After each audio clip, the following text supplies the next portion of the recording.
Coach, do you know how good was the rally there tonight? You said game two. Big, because you fall behind. We get a lead, and then fall behind of the batting 4 runs, and to have the guys burst out like that, that was big at that point and gave us a little momentum. Did the two bag sacrifice fly? Did that change things for you guys? Sure. I mean, that's kind of play that really energizes the dugout. I mean, the dugout just erupted when it happened, and that's the kind of thing that kind of gets things kick-started. Have you ever seen that before? Yeah, I have. And actually, I've been the guy on second base scoring, so it's one of my favorite plays. And there's a couple, and we've talked about it. We talk about that, when we talk about our base running situations, that there are situations where a ball is hit in the center field, where the center fielder is going away or the right fielder is going away from the play, and you've got to be prepared to keep going. We can always stop you, but we can't keep sending you once you kind of slow down. So we do talk about that play. I expect we'll get another one. There was a lot of aggression on the base pass, Randall, a bunch of people. Yeah, I mean, this year I think we've been pretty aggressive on the bases. When we're close in the game or have the lead, we tend to be pretty aggressive. Obviously you have to back down when you're behind. How important was Sean Joy going 7 innings in this second game? Well, in light of the fact that today Joey Augustine went on the disabled list, and so we were going to have to use Harden as a bullpen guy today, and he's our Saturday starter. So that really saved us today to not have to go into the bullpen. So that was very big. Fields looked like he was a little bit more comfortable at the plate tonight.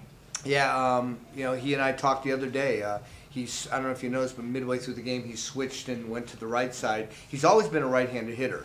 Only this year did he try switching to hitting from the left side. And the problem is he's still thinking about it from the left side. He doesn't have to think from the right side. And so I think he had 5 hits tonight overall. So, 2 doubles and a triple in the last game. So it looks like he's pretty comfortable there now. Another nice outing from Calzert. Yeah, boy, he's been ridiculous, really. And it's not just the ERA, the lack of runs he's giving up. He's really, we're kind of watching him grow up in front of our very eyes, really.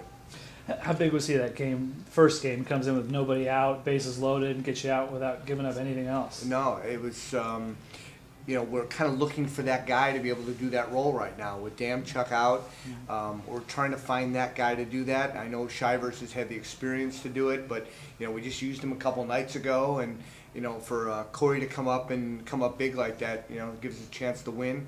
That's big, and he ends up getting the win as a result. With the sweep, you get the series. So that's... Yeah, well, I mean, you guys have been around me for all these years. Everything for me is win the series. I mean, you win every series through the course of the year, and every now and then you'll sweep one. It makes for a pretty good season. There was 3 doubleheaders in the Frontier League tonight. You're the only one who had the 2-game sweep. I like that. That's a good thing. All right, so there were a couple of splits other than us, huh? Okay, good. Malkowski pitching tomorrow? Yeah, Malkowski tomorrow and Harden on Saturday, and I'm in the process right now of signing a new guy. I was actually doing it during the game to have a starter for Sunday night. So how about his joke? It's nothing. I mean, just the back is stiff, and he's one of those guys that really requires his health to be 100%, and it's just smarter for us at this point of the season. We're playing in cold weather in many cases, like tonight. It's better we just give him the 7 days, let him not only get the back loose, but also be able to get back on his throwing program. He's just one of those guys that requires that. You make the other moves with pitchers. You only had 8 starting tonight. Yeah, I know, and that's why I'll have a couple more come this weekend.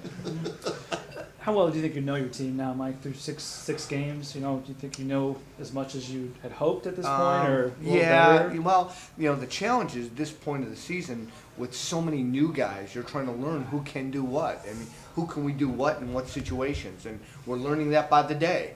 And we've had some success in the past. Once we know our guys, be able to put them in positions where they can best succeed.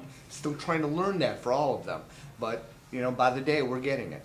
It's almost like a new team, starting the franchise over again. Well, in some cases, you watch guys that are really grown up. I mean, I look like Will Block is like a grown-up player now from where he was when he came in here 2 years ago. I watch Corey Kosert, who is just a different pitcher this year than he was last year.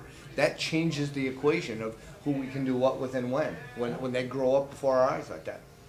You feel pretty good about your lineup, those 1 through 9, same guys, same positions, going into normal? Yeah, I mean, we pretty much are throwing the same guys out there, and they're getting more comfortable. Sutto had a good night tonight, and you know, obviously Coughlin, you know, continues to do what he does, and with Fields hot, you know, that's a pretty good start to a ball game. And Nate Hall had nothing to show for the last game, but he smoked some baseballs. So, you know, it's one of the tough parts about this game.